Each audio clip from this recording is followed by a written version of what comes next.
네, 11월 2일 오늘 민수기 시작하는데 이제 명칭과 의미에 대해서 좀 같이 보겠습니다.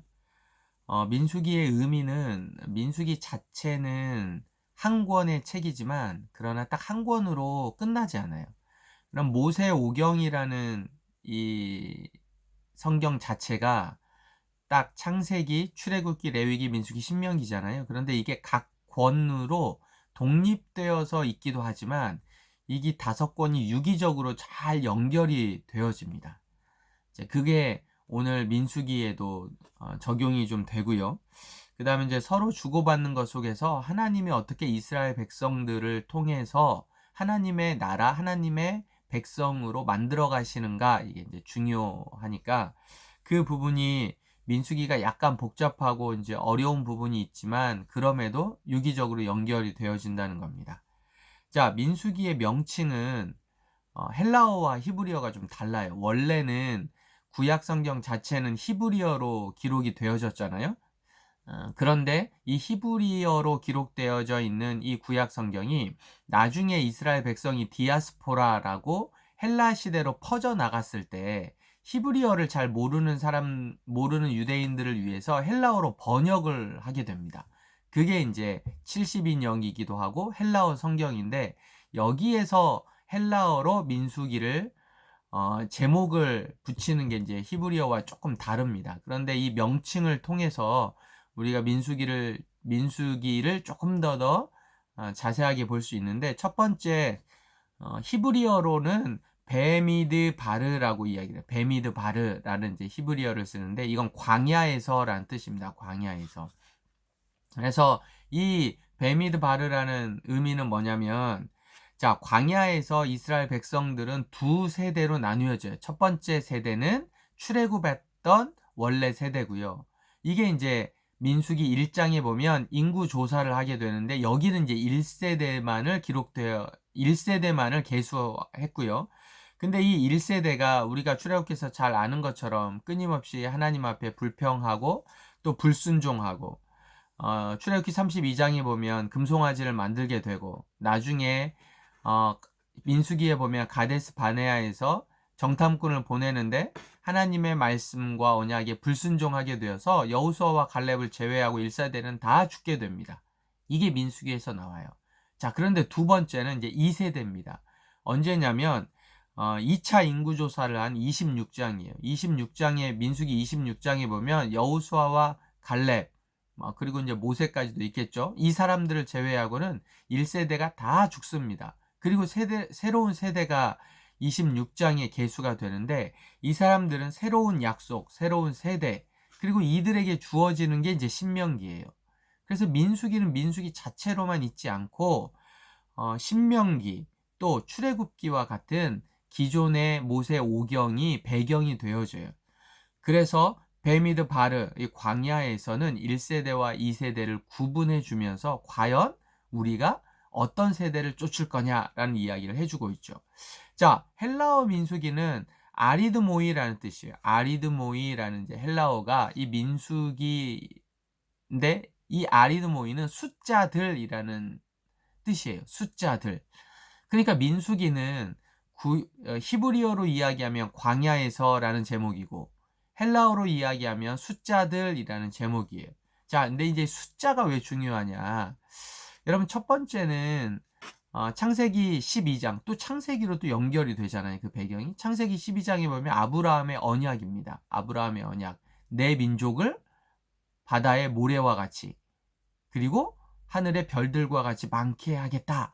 라는 하나님의 약속의 성취가 확인되어지는 것이 이제 어쩌면 민수기 1장과 26장이란 말이죠. 대략 장정만 한 60만 명이 되는 어마어마한 당시로 이야기하면 어마어마한 민족을 이루어 주시는 거죠. 하나님의 약속의 성취, 창세기에서 이야기한. 두 번째는 여러분 당시의 인구를 계수하는 이유가 있어요. 창세기 1장과 민수기 1장과 26장의 인구를 세는 이유는 뭐냐면 전쟁에 나갈 숫자를 세는 겁니다. 전쟁은 어디를 향한 전쟁이요? 어, 가나안 땅에서의 전쟁을 위해서 숫자를 계수를 합니다. 그런데 여러분 잘 생각해 보면 광야에서 이스라엘 백성들은 두 번의 전쟁이 있었어요. 첫 번째 큰 전쟁은 애굽과의 전쟁이죠. 그런데 애굽과의 전쟁은 누가 하셨어요? 하나님이 하셨어요. 출애굽기 7장 14절부터 12장에 보면 10가지의 재앙. 자, 우리 한번 볼까요? 피, 개, 이, 파리, 그 다음에 돌림병, 악질, 악종, 피게이파, 도락, 우매, 흑장. 그죠? 피게이파, 도락, 우매, 흑장. 이 10가지를 출애굽기 7장 14절부터 12장까지 누가 싸우셨어요? 하나님이 싸우셨어요. 홍해를 건너는 것 누가 하셨어요? 하나님이 하셨어요. 1세대들에게는 이러셨단 말이에요. 그런데 2세대들에게는 여러분 하나님 뭘 원하세요? 전쟁을 원하세요. 누가 해야 돼요? 백성들이 해야 돼요. 직접 싸워야 된다고요. 그 요단강을 건넌 거 누가 한 거예요? 언약궤를 맨 대제사장들이 직접 발을 담는 거예요. 누가 한 거예요? 실질적으로 하나님이 하셨지만 이제는 액션은 이스라엘 백성들이 해야 되는 거죠. 이게 바로 전쟁이에요. 오늘날 우리에게도 마찬가지입니다. 하나님이 하시겠지만 결국 싸우는 거는 우리의 열심과 노력과 우리의 의지로 또 이 영적 싸움을 싸워간다는 거예요. 자, 이래서 이제 숫자들이 아브라함의 언약 그리고 이제 전쟁을 나가기 위한 이스라엘 백성들의 액션, 요게 이제 그 아리드 모이라는 헬라어 단어에 들어 있는 겁니다. 자, 오늘날 우리에게 여러분 어떻게 적용을 할 수 있을 건가? 우리도 이 세상에서 광야와 같은 세상에서 살고 있습니다. 과연 우리는 어떻게 행동할 건가? 하나님의 말씀 앞에 순종할 건가? 불순종할 건가? 이건 우리가 결정해야 되는 거예요. 이스라엘 백성들이 광야에서 살았던 모습을 통해서 우리가 반면교사를 삼아서 이 세상 속에서 어떻게 하나님의 백성으로 하나님 앞에 순종하며 살아야 할 건가? 이게 민수기가 우리에게 이야기해 주는 거고요. 그 다음에 이제 숫자들이에요. 여러분 하나님이 각자에게 만나 주셨던 일들이 있을 거고 여러분 각자에게 주셨던 언약과 약속들이 있을 거예요. 여전히 동일하게 하나님은 그 약속을 이루어 가십니다. 그런데 그 약속과 함께 우리에게도 전쟁에 나아가기를 원하시고 싸우기를 원하세요.